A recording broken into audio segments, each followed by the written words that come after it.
perubahan sistem pemilu yang disampaikan mantan Wamenkumham Denny Indrayana menuai polemik baru. Tidak hanya soal implikasi yang besar imbas perubahan sistem pemilu, tetapi juga soal dampaknya terhadap kepercayaan publik. Mahkamah Konstitusi belum lagi ketok palu soal gugatan uji materi sistem pemilu. Tapi, rumor yang disebarkan mantan Wakil Menkumham sekaligus pakar hukum tata negara Denny Indrayana soal MK yang akan menyetujui pemilu sistem proporsional tertutup menuai beragam respons. Ketua Majelis Tinggi Partai Demokrat yang juga Presiden ke-6 Susilo Bambang Yudhoyono bereaksi lewat akun Twitter pribadinya. SBY menulis, pertanyaan pertama kepada MK, apakah kegentingan dan kedaruratan sehingga sistem pemilu diganti ketika proses pemilu sudah dimulai? Ingat, DCS atau daftar caleg sementara baru saja diserahkan kepada KPU. Pergantian sistem pemilu di tengah jalan bisa menimbulkan chaos politik.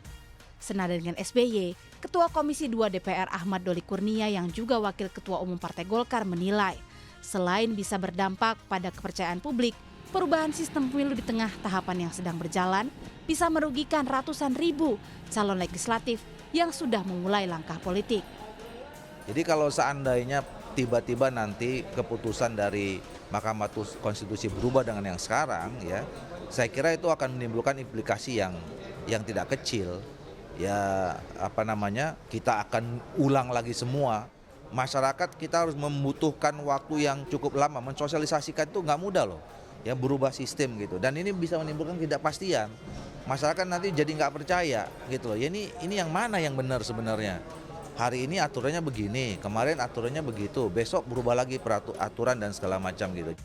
Sementara itu, terlepas dari isu bocornya putusan Mahkamah Konstitusi, PDI Perjuangan tetap kukuh pemilu proporsional tertutup adalah sistem yang terbaik demi menghasilkan anggota DPR yang berkualitas.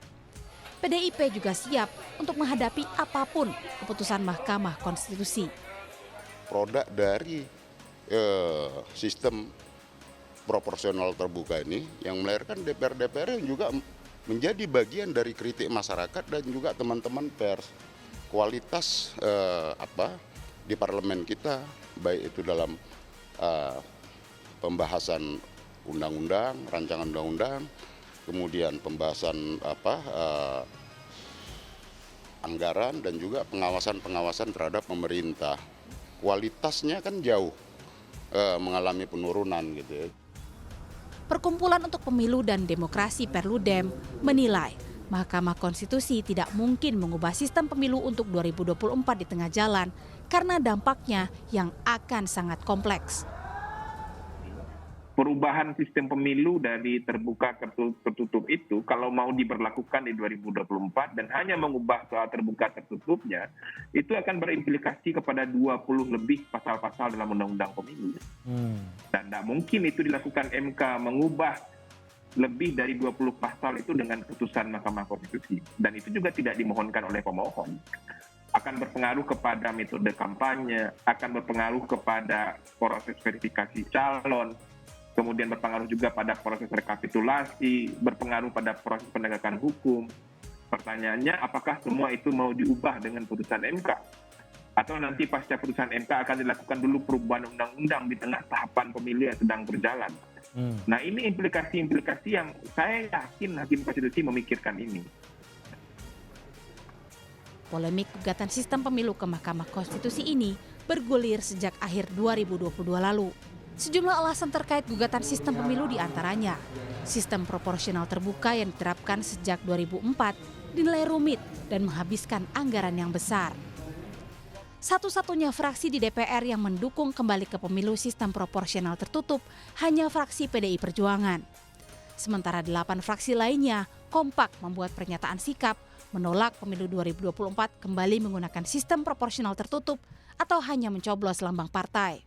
8 fraksi tersebut mendukung sistem proporsional terbuka, yakni fraksi Golkar, Gerindra, Nasdem, PKB, Demokrat, PKS, PAN, dan P3. Sistem pemilu proporsional tertutup digunakan pada pemilu 1955, pemilu pada era Orde Baru, hingga pemilu 1999, di mana pemilih hanya mencoblos parpol saja tanpa nama caleg di surat suara. Sejak pemilu 2004 hingga 2019, Indonesia beralih menggunakan sistem proporsional terbuka, di mana pemilih dapat memilih langsung caleg pada surat suara.